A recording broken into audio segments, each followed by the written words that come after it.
بسم اللہ الرحمن الرحیم الرحمن علم القرآن اللہ جو نہایت مہربان اسی نے قرآن کی تعلیم فرمائی۔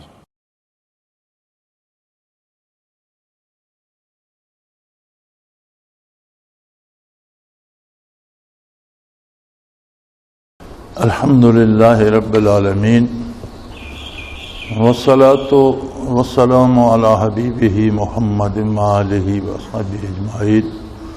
اعوذ باللہ من الشیطان الرجیم، بسم اللہ الرحمن الرحیم۔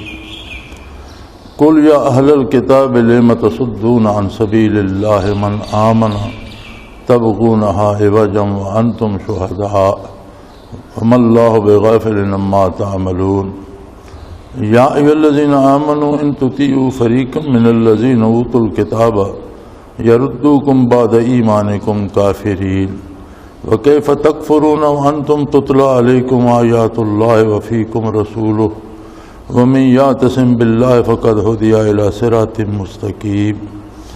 اللہم سبحانک لا علم لنا الا ما علمتنا انک انت العلیم الحکیم۔ مولایا صلی وسلم دائما ابدا علی حبیبک من زانت بہ الرسل۔ ہونا تو یہ چاہیے تھا کہ حضور اکرم صلی اللہ تعالی علیہ وآلہ وسلم کی بعثت عالی سے پہلے جن قوموں کے پاس اللہ کی کتابیں تھیں اور جو اہل کتاب کہلائے جاتے تھے، وہ دوسروں سے پہلے آپ صلی اللہ تعالی علیہ وآلہ وسلم پر ایمان لاتے اور اللہ کے دین کے مددگار بنتے اور اللہ کی رضا پاتے، مگر ہوا اس کے بالکل برخلاف۔ پہلی بات تو یہ ہے کہ اہل کتاب دو قومیں تھیں جب حضور مبعوث ہوئے صلی اللہ علیہ وآلہ وسلم۔ ان میں یہودی تھے جو پہلے سے آ رہے تھے، موسیٰ علیہ السلام کی قوم، اور عیسائی تھے جو عیسیٰ علیہ السلام کی بعثت پر تورات پر ایمان لائے۔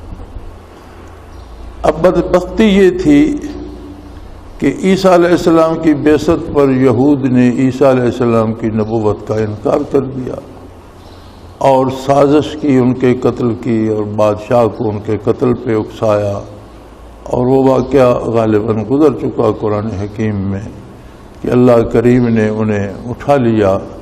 ان کی سازش سے وہ قتل تو نہ ہوئے، لیکن ان کی دشمنی اس حد تک دین کے ساتھ بڑھ گئی کیونکہ انہوں نے دین کو اللہ کا دین نہیں رہنے دیا، ایک پیشہ بنا لیا۔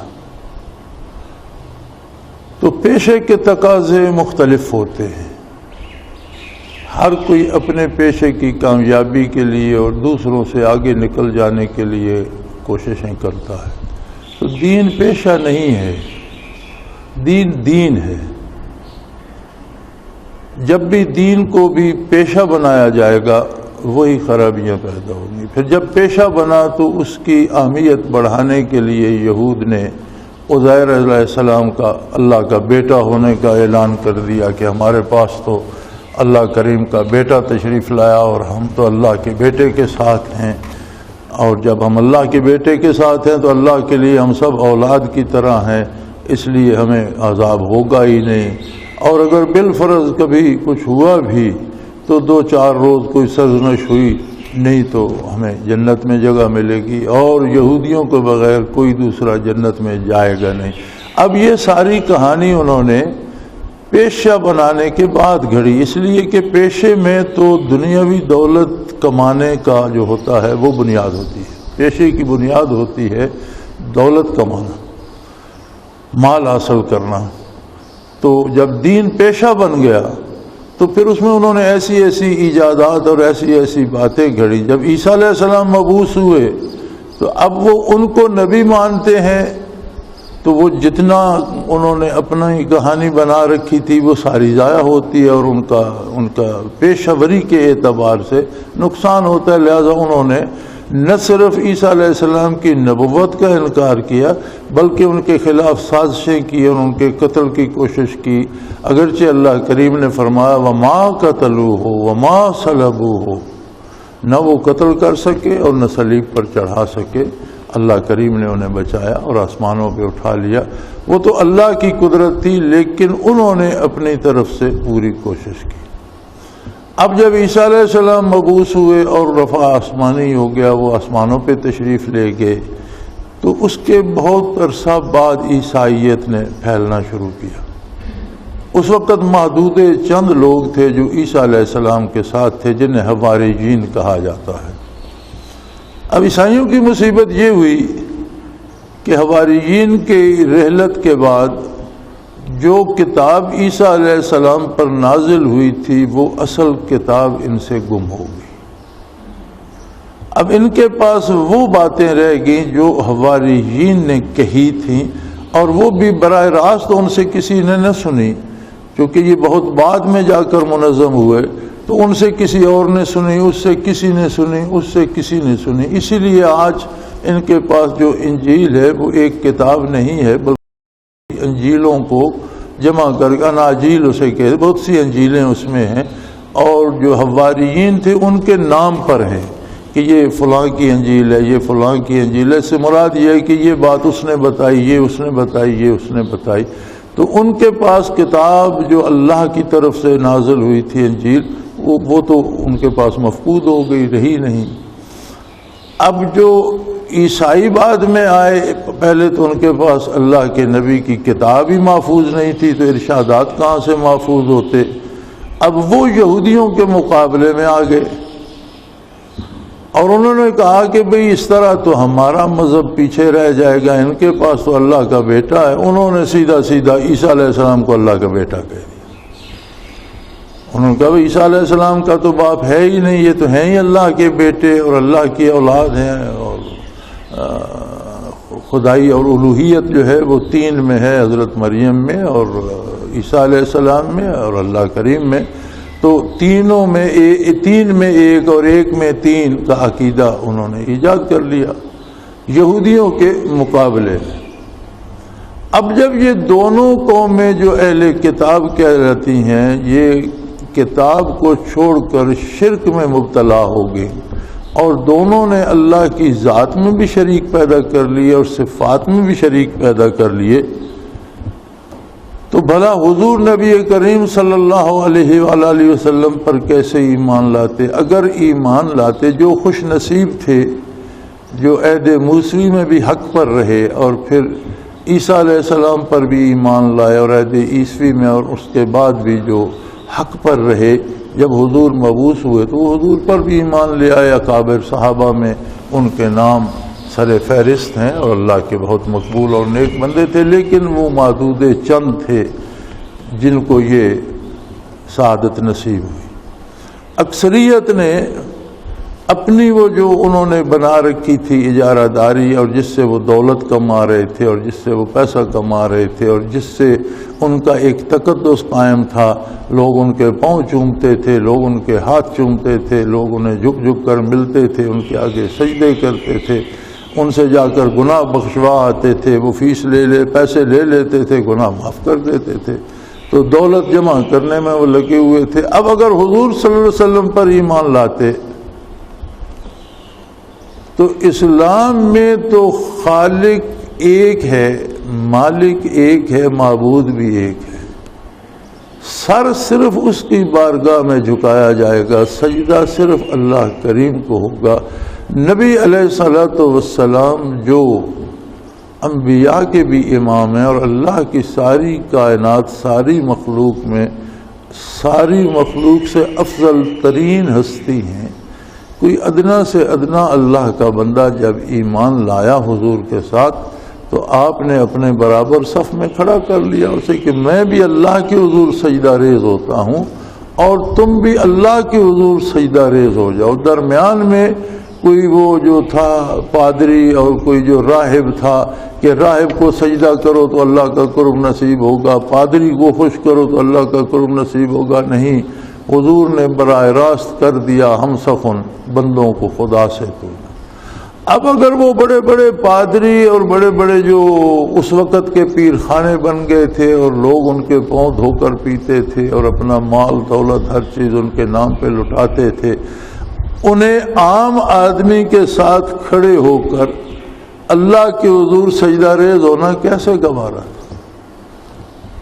ایک تو ان کی انانیت کو دھچکا لگتا، دوسرا وہ سارا محل جو انہوں نے جھوٹ کا کھڑا کر رکھا تھا مذہب کے نام پر، وہ زمیں بوس ہوتا تھا۔ لہذا انہوں نے نبی کریم صلی اللہ علیہ وسلم کو صرف یہ نہیں کہ آپ کی نبوت کا انکار کر دیا، بلکہ انہوں نے لوگوں کو روکنا، حضور کا مقابلہ شروع کر دیا، لوگوں میں پھیل گئے، بتانا شروع کر دیا کہ بھائی ہم اہل علم ہیں، ہماری عمریں درسگاہوں میں گزری ہیں، ہم نے بزرگوں سے علم حاصل کیا ہے، ہم فلاں فلاں خانقاہ میں رہے ہیں، ہمارے پاس دنیا جہان کے علوم ہیں، ہمارے پاس آسمانی کتابوں کے علوم ہیں، اور یہ نبوت ان کی جو ہے یہ دعویٰ صحیح نہیں ہے، تم گمراہ ہو جاؤ گے، تم بھٹک جاؤ گے، اور تم کیوں پوری دنیا کو اپنی مخالفت پہ کمر بستہ کرتے ہو؟ مفت میں مارے بھی جاؤ گے اور تمہارے ہاتھ نہ دنیا آئے گی نہ آخرت آئے گی۔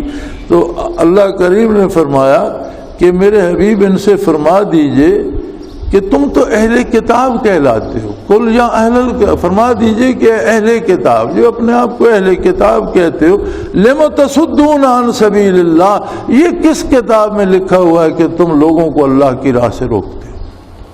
یعنی اہل کتاب کہلاتے ہو اور اہل کتاب ہونے کا حق ادا نہیں کرتے، تمہارا کردار جو ہے وہ تمہاری اپنی کتاب کے احکام کے بھی خلاف ہے کہ حضور صلی اللہ تعالی علیہ وسلم کی نبوت اور بعثت کی پیشگوئی بھی تمہاری کتابوں میں موجود ہے، بلکہ صحابہ کرام رضوان اللہ علیہم اجمعین کے حالات اور خلفائے راشدین کے حلیے مبارک تک پہلی کتابوں میں موجود تھے اور ان پر ایمان لانا ضروری تھا۔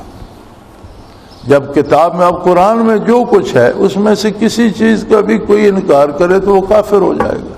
اسی طرح ان کی اپنی کتابوں میں جب نبی علیہ الصلوۃ والسلام کے اوصاف تھے، خلفاء راشدین کے اوصاف تھے، تو اس کا انکار کرتے تو اپنی کتاب کا بھی انکار تھا، اس سے کافر ہوتے تھے۔ لیکن بعثت عالی تک تو انہوں نے انکار نہیں کیا، بلکہ اگر کسی غیر اہل کتاب سے مقابلہ ہوتا یا لڑائی ہوتی تو دعا کرتے اللہ سے حضور کے طفیل کہ اللہ ہمیں نبی آخر الزمان کے طفیل فتح نصیب فرما۔ یہ بات بھی قرآن حکیم میں موجود ہے۔ لیکن جب حضور مبعوث ہوئے تو انہوں نے دیکھا کہ یہ حضور کی دعوت جو ہے یہ تو ہماری بنائی ہوئی ساری عمارت کو گرا دے گی، یہ تو ہمیں ایک عام آدمی کے ساتھ صف میں کھڑا کر دے گی، اور جیسا ایک عام آدمی سجدہ کرے گا ویسے ہی ہم بھی سجدہ ریز ہو جائیں گے، یہ تو کوئی فرق نہیں پڑے گا، یہ تو کسی حضرت صاحب کے لیے کوئی الگ جائے نماز نہیں بچھایا جائے گا، کسی حضرت صاحب کے لیے کوئی اونچا تھڑا نہیں بنایا جائے گا، کسی حضرت صاحب کو لوٹا لے کر کوئی پاؤں نہیں دھلوائے گا، ہر ایک کو اپنا اپنا کام خود کرنا پڑے گا۔ یہ سب میں اس لیے کہہ رہا ہوں کہ مرور زمانہ کے ساتھ ہمارے اندر بھی وہ چیز آ گئی ہے، اور مسلمانوں نے بھی دین میں ایک الگ ایک شعبہ بنا لیا، اور یہ صرف ان لوگوں نے بنایا ہے جن کی روزی روٹی دین سے وابستہ ہے، جو روزی ہی دین سے کھاتے ہیں اور کوئی کام نہیں کرتے، مزدوری نہیں کرتے، ملازمت نہیں کرتے، تجارت نہیں کرتے، کوئی جو کسب کاشتکاری نہیں کرتے۔ کسب معاش کے معروف ذرائع ہیں 4، معیشت کے 4 معروف ذرائع ہیں، جن میں بنیاد ہے کاشتکاری، اللہ کے بارگاہ میں محنت کرے، اللہ کی زمین پہ ہل چلائے، مزدوری کرے، اللہ کریم اسے رزق دے۔ دوسرے نمبر پر ہے تجارت، اس کے پاس کاشتکاری کے لیے زمین نہیں ہے تو زیادہ پیسہ کوئی ضروری نہیں کہ تجارت کروڑوں میں ہی ہو۔ نبی کریم صلی اللہ علیہ وسلم کے پاس ایک شخص حاضر ہوا اور اس نے عرض کی یا رسول اللہ کہ میرے پاس کھانے کو کچھ بھی نہیں ہے اور میرے گھر میں کچھ نہیں ہے اور بچے فاقوں سے مر رہے ہیں۔ تو آپ صلی اللہ علیہ وسلم نے فرمایا کہ تمہارے گھر میں کچھ تو ہوگا، یا رسول اللہ 2-4 ٹوٹے پھوٹے برتن ہیں، ایک توا ہے، ایک وہ دیگچا سا ہے جس میں ہم کوئی سالن بناتے ہیں، اور ایک وہ کچھ 2 برتن ہیں جن میں آٹا گوندھتے ہیں، اگر میسر ہو تو کوئی پانی پینے کا کٹورا۔ فرمایا جو کچھ ہے وہ لے آؤ۔ اب وہ جو 2-4 ٹوٹے پھوٹے برتن تھے وہ اٹھا کے لے آئے۔ فرمایا آپ یہاں بیٹھو، دوسرے کسی خادم کو حکم دیا کہ یہ چیزیں لے جاؤ بازار میں بیچو، جتنے کی بک جائیں، ایک کلہاڑا لے آؤ اور ایک رسی لے آؤ۔ وہ فرماتے ہیں سیرت میں موجود ہے کہ 8 درہم کی، یعنی آج کے اعتبار سے 8 آنے کی بکی۔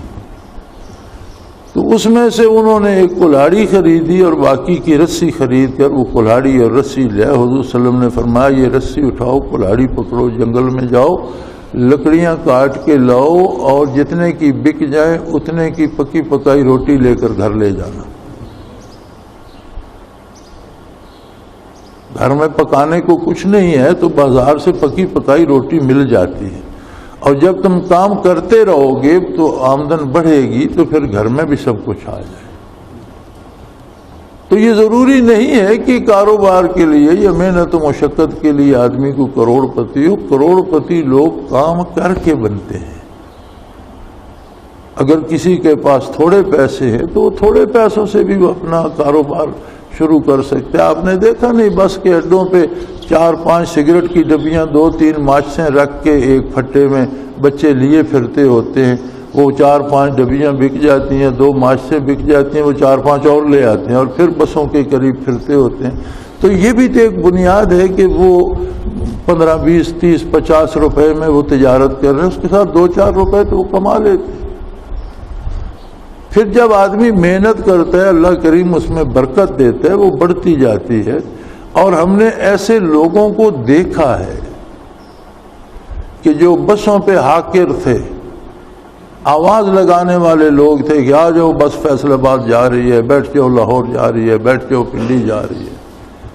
پھر انہوں نے بسوں میں حصے ڈالے، پھر ان کی بسوں کی کمپنیاں ابھی تک چل رہی ہیں، پھر وہ کارخانوں کے مالک بنے، اور ہم نے اپنی آنکھوں سے دیکھا کہ پھر انہوں نے اپنی ضرورت کے لیے پرائیویٹ جہاز اسی پاکستان میں رکھے، اور ایک شہر سے دوسرے شہر ان کے بچے سکول جاتے تھے تو ذاتی پرائیویٹ ہوائی جہاز پہ جاتے تھے۔ تو کاروبار کے لیے ضروری نہیں ہے کہ بندہ کروڑ پتی ہو، کہیں سے بھی جو کچھ اس کے پاس ہے اس سے شروع کر لے، دیانت سے محنت کرے، اللہ کریم برکت دے دیتے۔ تو اگر آدمی کاروبار، یہ تجارت دوسرا ہے۔ تیسرا ہے ملازمت، کہ آدمی ملازمت کرے، محنت کرے، کام کرے، یا پھر مزدوری کر لے، کچھ بھی نہیں ہے پاس، مزدوری کر لے، اس میں تو کچھ خرچ نہیں ہوتا، پلے سے کچھ نہیں دینا پڑتا۔ کچھ آتا ہو، کوئی ہنر پاس ہو، ملازمت مل جاتی ہے۔ اگر پڑھا لکھا نہیں ہے، کچھ بھی نہیں، مزدوری کر لے، مزدوری سے بھی 4 آنے بچاتا رہے تو ایک موقع آ جائے گا کہ وہ تجارت کر سکتا ہے، اپنی آمدن بڑھا سکتا ہے۔ مزدوری میں بھی کوئی فن سیکھ لے گا، میں 11 اینٹیں پکڑاتا ہے تو آدھی مزدوری ملتی ہے، اور اگر اینٹیں لگانا کا فن سیکھ جاتا ہے تو مزدوری 2 گنا ہو جاتی ہے۔ مزید وہ اس پہ تعمیر کے فن سے جتنا واقف ہوتا جاتا ہے، مزدوری بھی بڑھتی چلی جاتی ہے۔ تو یہ جو 4 معروف ذرائع ہیں حصول رزق کے، اگر کوئی ان میں سے کوئی ذریعہ بھی اختیار نہیں کرتا اور وہ سمجھتا ہے کہ میں دین کی خدمت کر رہا ہوں، تو وہ غلط سمجھتا ہے۔ دین ذریعہ معاش نہیں ہے، اور جب بھی دین ذریعہ معاش بنے گا، گمراہی پھیلے گی، بدعات بڑھیں گی، رسومات بڑھیں گی، رواجات بڑھیں گے، دین چھٹتا چلا جائے گا اور رواجات دین کی جگہ اختیار کرتے جائیں، فرائض چھوٹ جائیں گے لوگوں سے اور لوگ رسومات میں قید ہو کر رہ جائیں گے۔ آج ہم اگر اپنا حال دیکھیں تو آج کا ہمارا حال ویسا ہی ہے جیسا یہود و نصارہ کا ہوا تھا، کہ ان کے وہ بن گئے تھے پیر خانے اور بڑے بڑے مولوی خانے اور خانقاہیں، اور وہی دنیا و آخرت بانٹ رہے تھے، اور باقی لوگوں کو عمل کی فکر نہیں تھی، حرام کا کماتے یا حلال کا کماتے انہیں جا کر دے آتے اور اپنے گناہ بخشوا آتے۔ آج ہمارا بھی دیکھ لیں، کوئی میرے خیال میں میں نہیں سمجھتا کہ کوئی ایک ایسی مسجد آج کے دور میں تعمیر ہو رہی ہو جس پر یہ شرط ہو کہ صرف حلال کا پیسہ دیجیے گا، حرام نہیں دیجیے گا۔ اور خیراتی ادارے بن رہے ہیں، دیکھو کیسی عجیب بات ہے کہ پیشہ ور عورتوں کو بلا کر فنڈز جمع کیے جاتے ہیں۔ یہ کس لیے ہے جی؟ یہ خیراتی ادارے کے لیے۔ یہ کون سی خیرات ہے؟ لن تنالوا البر حتى تنفقوا مما تحبون، یہ کوئی نیکی نہیں ہے کہ جو چیز تم اپنے لیے پسند نہیں کرتے وہ اللہ کی راہ میں خرچ۔ یہ کون سی نیکی ہے کہ اپنے گھر تو حلال گوشت لے جاؤ اور غریب کے لیے تم کتے کا گوشت دو، حرام گوشت دو؟ یہ نیکی کون سی نیکی ہے؟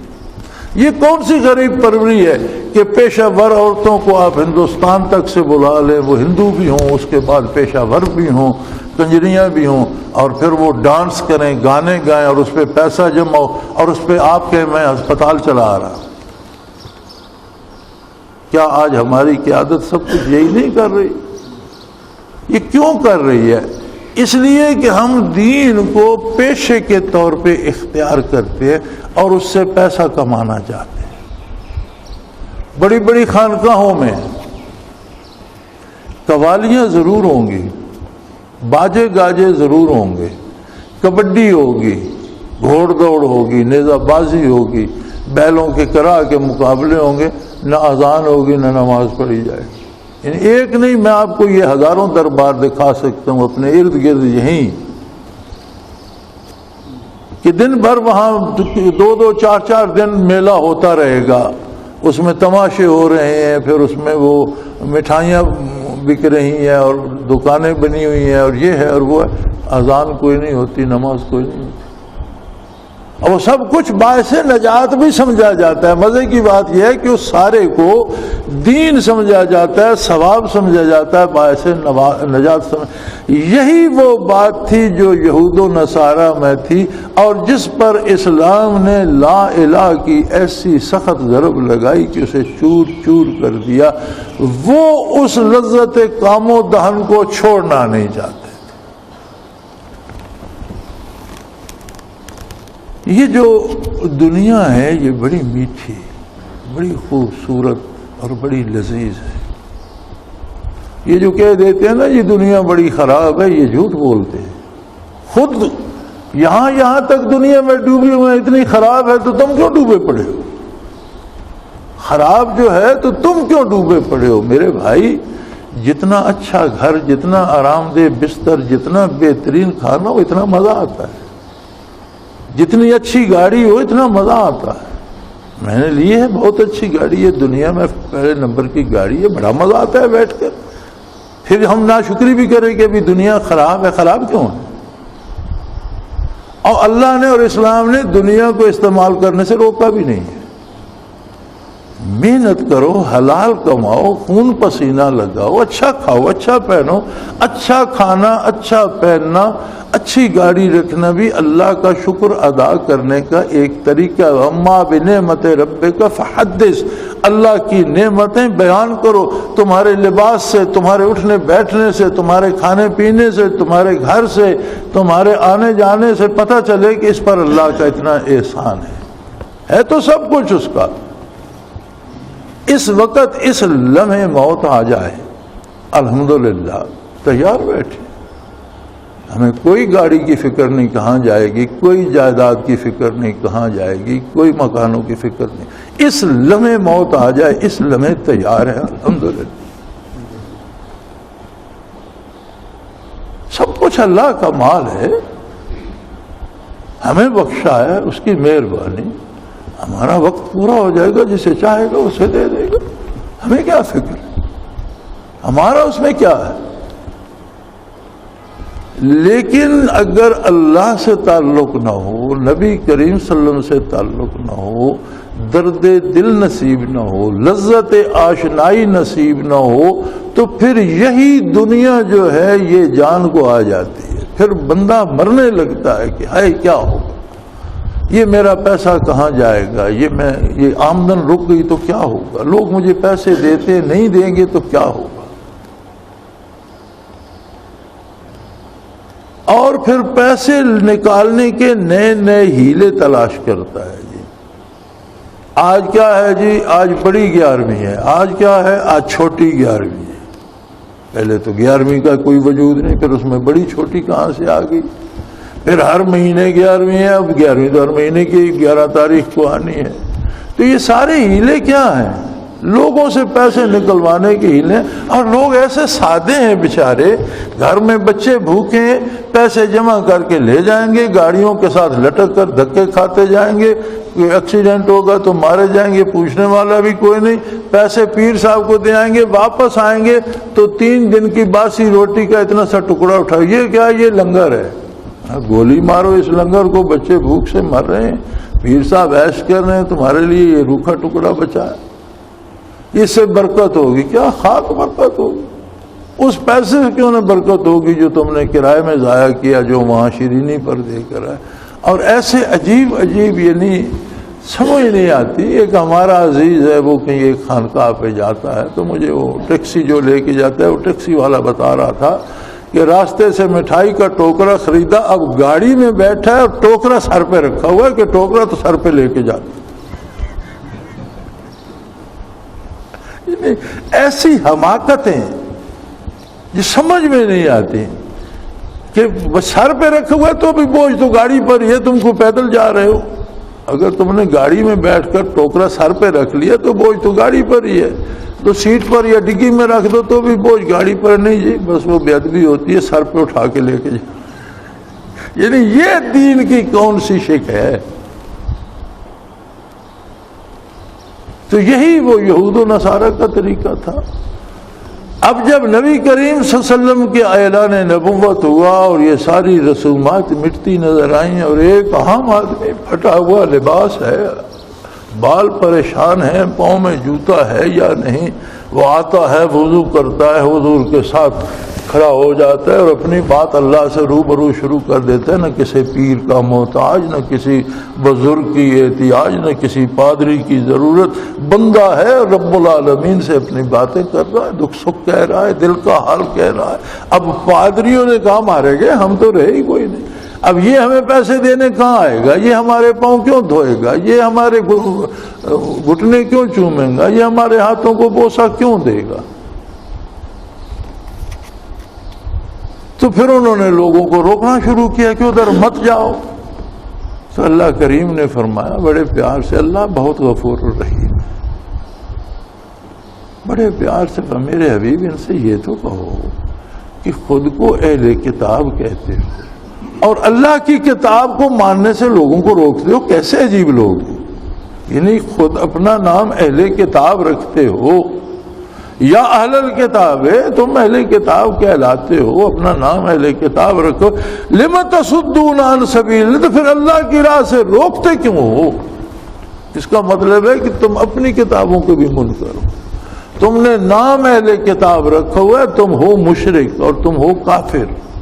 اللہ کی راہ سے روکنا تو کفر ہے، تم تو کافر ہو، تم نے تو اللہ کے بیٹے مان لیے، اور تم تو مشرک ہو، تم نے تو اللہ سے شرک کر لیا۔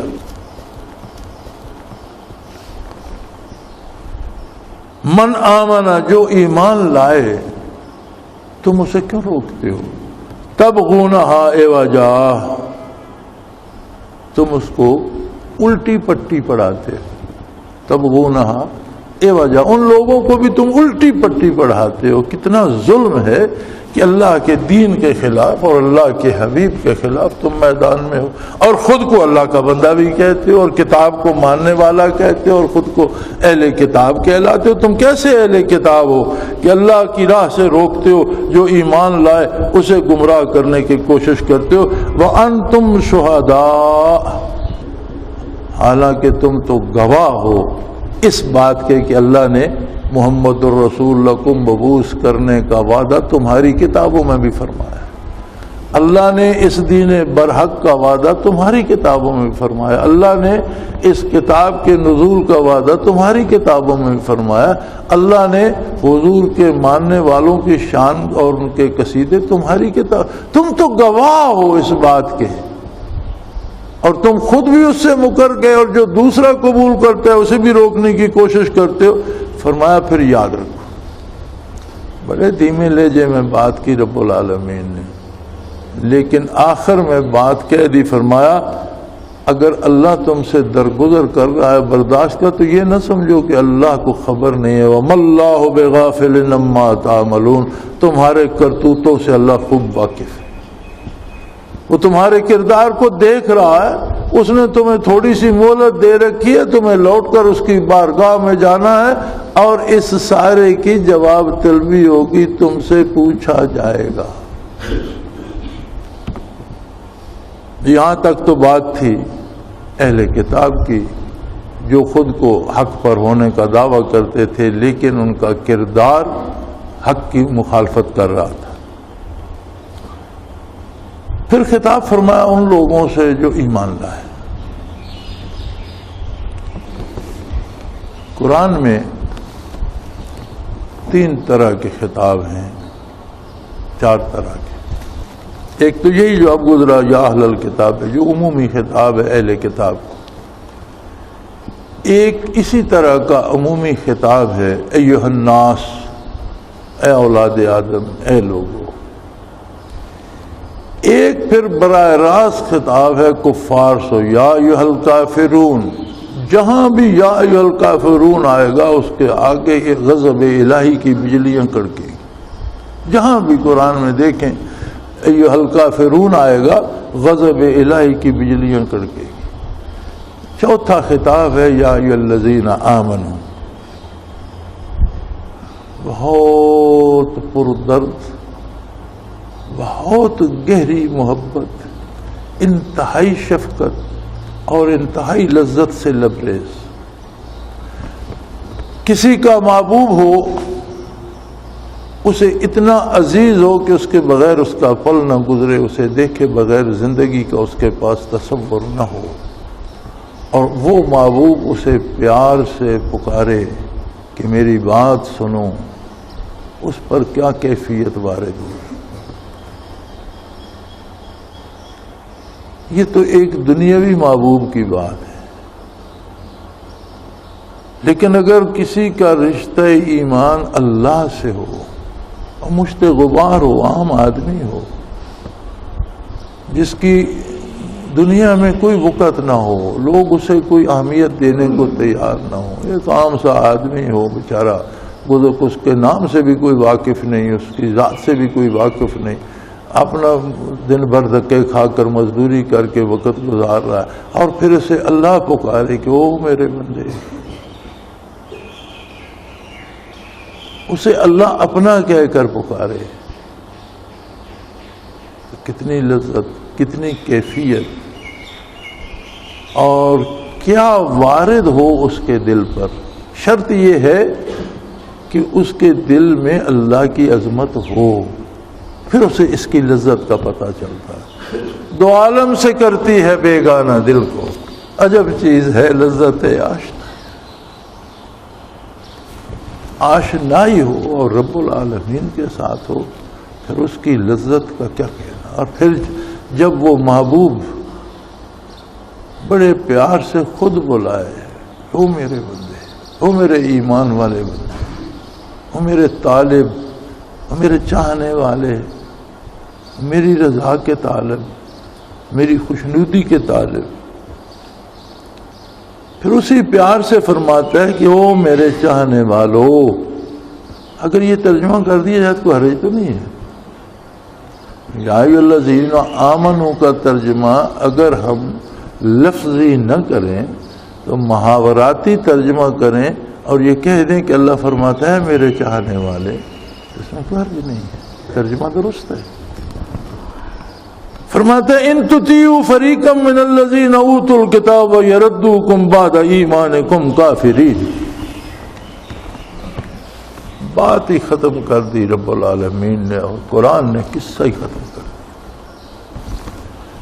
فرمایا میرے چاہنے والوں، اے درد دل رکھنے والوں، اے میرے نبی کا کلمہ پڑھنے والوں، اے محمد رسول اللہ سے محبت کا دعویٰ کرنے والوں، اے میری کتاب پر ایمان لانے والوں، اے یوم آخرت کا انتظار کرنے والوں، اے وہ لوگوں جنہیں یہ انتظار ہے کہ کب میدان حشر ہوگا اور کب ہم جمال باری دیکھیں گے، لوگ اب طرح طرح کے لوگ ہیں نا. کسی کو تو ڈر لگ رہا ہے موت سے کہ موت آئے گی تو کیا ہوگا, کوئی قبر سے ڈر رہا ہے, کوئی حشر سے ڈر رہا ہے, لیکن جن کے دل میں الفت پیمبر ہے, جن کے دل میں عشق رسول ہے, جن کے دل میں محبت الہی ہے, وہ انتظار کر رہے ہیں کہ کب حشر قائم ہو اور اللہ کا دیدار ہو. کہ نبی کریم نے فرمایا میدان حشر میں تم اللہ کو روبرو دیکھو گے. یا رسول اللہ ہم روبرو دیکھیں گے؟ فرمایا جس طرح چاند کو روبرو نہیں دیکھ رہے اسی طرح اللہ کو روبرو دیکھو گے جمال باری کو. فرماتے ہیں وہ لوگوں جو میرے دیدار کے طالب ہو, جو میرے چاہنے والے ہو, جو اس انتظار میں ہو کہ کب حشر قائم ہو اور کب آنکھیں سیراب ہوں جلوے باری سے, ان یہود اور نصارہ کی بات پہ مت جا.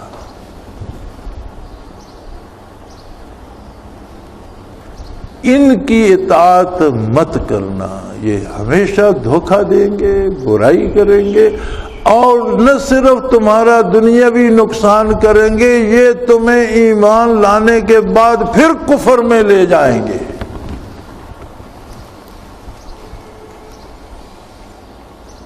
اللہ اللہ اللہ. ہمیں شکایت ہے اللہ سے, اور آج کل مسلمان اللہ کریم سے بڑے ناراض اور بڑے خفا ہیں. مجھے بھی خط لکھتے ہیں, ایسا جانتے ہیں جیسے میری زیادہ رشتہ داری ہے اور ان کی کم ہے. مجھے بھی شکوے لکھتے ہیں کہ اللہ ہمارے ساتھ یہ کر رہا ہے. لیکن کوئی یہ پوچھے کہ تم اللہ کے ساتھ کیا کر رہے ہو, تم اللہ کے حبیب کے ساتھ کیا کر رہے ہو, تم اللہ کے دین کے ساتھ کیا کر رہے ہو؟ کیا یہ مسلمانی ہے کہ اگر نصارہ کی عورتیں برہنہ ہوں تو تم اپنی بیٹیوں کے کپڑے اتار دو؟ شرعاً مسلمان عورت کا یہاں سے لے کر ٹخنوں تک اور یہاں تک, اور یہ سر کے سارے بال, یہ چہرے تک, یہ سارا جو ہے یہ ستر ہے. اس میں سے کوئی ایک جگہ بھی ننگی ہوگی تو گویا سارا وجود ننگا ہے. خاص سر سے دوپٹہ اتار دے تو جیسے سارے کپڑے اتار دیے برابر ہے. بازو ننگے ہیں اور درمیان میں قمیض پہنی ہوئی ہے تو ستر عورت اس کا ننگا ہے اور ننگا ہونے کا جرم ہے. آدھی ٹانگیں ننگی ہیں تو ویسا ہی جرم ہے. اب بھلا بتاؤ, سکول سے لے کر ٹی وی تک اور اخبار سے لے کر اپنی قومی اسمبلی تک, یہ مسلمانوں کی عورتوں کو کس نے ننگا کر دیا؟ یہ تو کلمہ پڑھنے والے تھے, یہ تو اللہ کے طالب تھے, یہ تو منتظر تھے اللہ کے دیدار کے. عورت مرد ہونے کا کوئی فرق نہیں ہے, فرائض میں فرق ہے, ذمہ داریوں میں فرق ہے, حساب کتاب میں اور پیشگی میں کوئی فرق نہیں ہے, عذاب ثواب میں کوئی فرق نہیں ہے, دیدار باری میں کوئی فرق نہیں ہے. اللہ کے نیک بندوں کو ہوگا, اللہ کی نیک بیویوں کو بھی ہوگا. اللہ ان سے کلام فرمائے گا, اللہ ان سے باتیں کرے گا, اللہ ان کو سرفراز فرمائے گا. کیا خوش نصیب لوگ ہوں گے کہ قبروں سے اٹھیں گے تو فرشتے ناز برداریاں کر رہے ہوں گے کہ حضور ادھر کو چلنا ہے, محمد الرسول اللہ علیہ وسلم کا جھنڈا ادھر ہے, آپ کو اس طرف آنا ہے, یہاں لوائے حمد ہے. وہاں جمع ہوں گے تو حضور فرمائیں گے میزان پہ جانا ہے, لیکن اللہ کریم خود عدل فرما رہا ہے تو چلو میزان بھی ہوتا رہے گا, لیکن دیدار باری تو ہو, اللہ کے روبرو تو ہو جائیں, اللہ سے بات تو کر لو, اللہ کریم کا جمال تو دیکھو. یہ تو ہے مسلمان مرد, مسلمان عورت.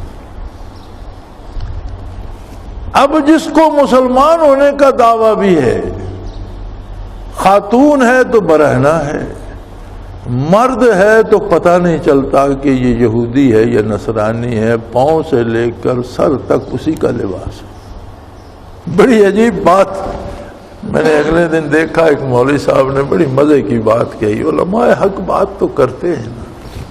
یہ لباس کے بارے سوال تھا ان پر, تو وہ فرماتے ہیں یار کوئی نہیں, لباس میں کیا رکھا ہے, یہی سوال تھا بھائی جناب بندے کے دل میں پاک ہو تو لباس میں کیا رکھا ہے؟ اور لوگوں نے ذرا انگریزی لباس پہن لو، لوگ نہ، انہوں نے کہا جی کوئی لباس میں کچھ بھی نہیں رکھا، لیکن ایک دفعہ آپ تجربہ کریں، دفتر جانے سے پہلے بیگم کا لباس پہن لیں، دوپٹہ لے لیں، اگر ساڑی پہنتی ہے تو ساڑی پہن لیں، اگر وہ اس نے وہ پھولدار قمیض پہن، جو بھی ان کا اپنی آپ کی زوجہ محترمہ کا لباس ہے وہ پہن لیں اور دفتر تشریف لے جائیں۔ کیا طبع نازک کو گوارا ہوگا؟ اپنی بیوی کا لباس پہننا پسند نہیں کرتے ہو تو کافر کا پہننا کیوں پسند کرتے؟ تمہاری بیوی مسلمان بھی ہے، تمہارے نکاح میں بھی ہے، تمہارے ساتھ اس نے عمر گزارنی ہے، اور اللہ نے فرمایا ہن لباس لکم وانتم لباس لہن۔ میاں بیوی کا رشتہ ایسا ہے جیسا بدن اور لباس کا ہوتا ہے، لباس بدن کی زینت بھی ہوتا ہے، بدن کو گرمی سردی سے بھی بچاتا ہے، بدن کے عیب بھی ڈھانپتا ہے، اسی طرح میاں بیوی کا اتنا قریبی رشتہ ہے کہ ایک دوسرے کی ستر پوشی کرتے ہیں، ایک دوسرے کے عیب بھی ڈھانپتے ہیں، ایک دوسرے کو دکھ تکلیف سے بچانے کی کوشش بھی کرتے ہیں، تو اتنا جو قریب رشتہ ہے اس کا لباس کیوں نہیں پہنتے؟ ذرا بیوی کا لباس پہن لو۔ پہلی بات تو یہ کہ آپ پہنو گے نہیں کہ پہن کر لوگوں میں جاتے شرم آتی، اور اگر پہننا شروع کر دو تو یقیناً مسلسل 6 مہینے سال پہنتے رہو، تمہاری 90% عادتیں عورتوں جیسی ہو جائیں گی صرف عورتوں کا لباس پہننے سے۔ تم عورتوں کی طرح جھینپنا شروع کر دو گے، تمہارے منہ سے الفاظ اس طرح نکلیں گے جس طرح کوئی خاتون بات کر رہی ہو، ذرا پہن کے دیکھو۔ اگر اپنی بیوی کے لباس سے یہ سب خوش ہو جاتا ہے تو کافر کے لباس سے کیوں نہیں ہوتا؟ کہتے ہو لباس میں کیا رکھا ہے؟ لباس میں یہ رکھا ہے کہ جس قوم کا لباس آپ زیب تن کرتے ہیں، پہلی بات تو یہ ہے کہ اس کی بہت سی برائیاں آپ کے ذہن سے مٹ جاتی ہیں۔ کوئی خیر ہے یار، یہ ہوتا رہتا ہے، یہ معمولی بات ہے۔ رفتہ رفتہ آپ اپنی اصل سے دور ہوتے جاتے ہیں اور ان کے اس اصل میں ضم ہوتے جاتے ہیں، اور اللہ کریم فرماتا ہے اگر ان کی مانو گے یردوکم بعد ایمانکم کافرین، تو یہ تو تمہیں ایمان سے لے کر واپس کفر میں لے جائیں گے۔ لیکن کیا کیا جائے، وقت ایسا آ گیا ہے کہ جو لوگ دین کا کام کرتے ہیں انہوں نے دین کو پیشہ بنا لیا اور روزی روٹی کا مسئلہ بنا لیا۔ ہماری زیادہ تباہی اس لیے ہو رہی ہے کہ دین کو ہم نے پروفیشن بنا لیا ہے، اور اتنے ایسے لوگ بہت کم ہیں کہ جو روزی کے وسائل دوسرے رکھتے ہوں اور دین کا کام کرتے ہیں۔ حق یہ ہے کہ روزی معروف طریقے سے کمائی جائے، مزدوری کی جائے، ملازمت کی جائے، تجارت کی جائے، روزی معروف طریقے سے کمائی جائے، اور لوگوں کو ساری عمر ترغیب نہ دیتے رہیں دین پر خرچ کرنے کی۔ مزہ جب ہے کہ اپنے ہاتھوں سے کما کر بھی لوگوں کے ساتھ خرچ کیا جائے، پھر بات سچی نکلتی ہے منہ سے، کردار خالص اور کھرا رہتا ہے۔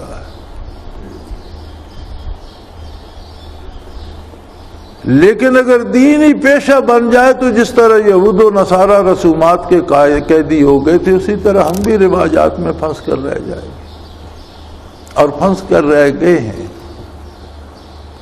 الا ماشاء اللہ، اللہ کے بندے ہیں جو آج بھی مزدوری کر کے روزی کماتے ہیں اور دین کی خدمت کرتے ہیں، اللہ کے بندے، لیکن اکثریت نے دین کو پیشہ بنا لیا۔ اس طرف سے ہماری تباہی ان لوگوں نے کی، اور دوسرا جو طبقہ برسر اقتدار تھا ان کی بدنصیبی یہ ہے کہ وہ صرف مسلمانوں کے گھروں میں پیدا ہوئے اور انہوں نے ساری عمر دین کا مطالعہ کیا ہی نہیں۔ دنیا بھر کے علوم پڑھ لیے، اور اگر نہیں پڑھا تو صرف اپنا دین۔ یہ کیا یہ مولوی صاحب کریں گے؟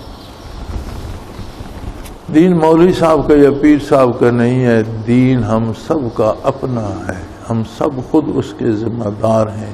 قرآن ہم سب کی طرف نازل ہوا ہے، ہم سب سے بات کرتا ہے۔ یہ دیکھو نا، یہ مجھ سے بھی بات کر رہا ہے، آپ سے بھی بات کر رہا ہے، اور ساری انسانیت سے بھی بات کر رہا ہے، یہود و نصارہ سے بھی بات کر رہا ہے، اور مسلمان سے کتنے پیار سے بات کر رہا ہے کہ یہ بڑے بدماش ہیں، ان پر اعتبار نہ کرنا۔ اب ہم یہ کہتے ہیں کہ یہود و نصارہ سے اگر ہم کٹ گئے تو ہم زندہ کیسے رہیں گے؟ یعنی ہم اس درجے پہ کھڑے ہیں قومی سطح پر، آج بحیثیت قوم ہمارے حکمران امہ کہتے ہیں، مجھے نہیں پتا انہیں امہ کے لفظ کا ترجمہ بھی آتا ہے یا نہیں، یا انہوں نے کہاں سے سنا ہے، امہ روز کرتے رہتے ہیں، اس سے تو بہتر تھا امہ کرتے رہتے، چلو کچھ رشتہ تو تھا اس سے، امت سے ان کا کیا ہے کہ امہ کرتے رہتے۔ وضع میں تم ہو نصارہ اور تمدن میں ہنود، اور یہ مسلمان جنہیں دیکھ کے شرمائیں یہود۔ وضع نصرانیوں جیسی ہے، تہذیب اور رسومات ہندوؤں کی ہیں اور کردار یہودیوں سے بدتر ہے، پھر امہ کی رٹ کیا لگا رکھی ہے؟ امہ سے تمہارا کیا رشتہ ہے؟ اور یہ جو رسومات کے اسیر ہیں ہم، اور جو یہود و نصارہ میں گھل مل گئے ہیں، ہم اس امت میں ہیں بھی نہیں۔ امت خیر الانام اور چیز ہے، ہم کچھ اور بن گئے ہیں، ہم نہ تیتر ہے نہ بٹیر ہیں، ہم کچھ اور جنس بن گئے ہیں۔ ایک ماننے والے ہیں، ایک انکار کرنے والے ہیں، ہم نہ ماننے والے ہیں نہ منکر ہیں۔ اور یہ نفاق جو تیسری قسم ہے، یہ کفر سے سخت ترین ہوتا ہے۔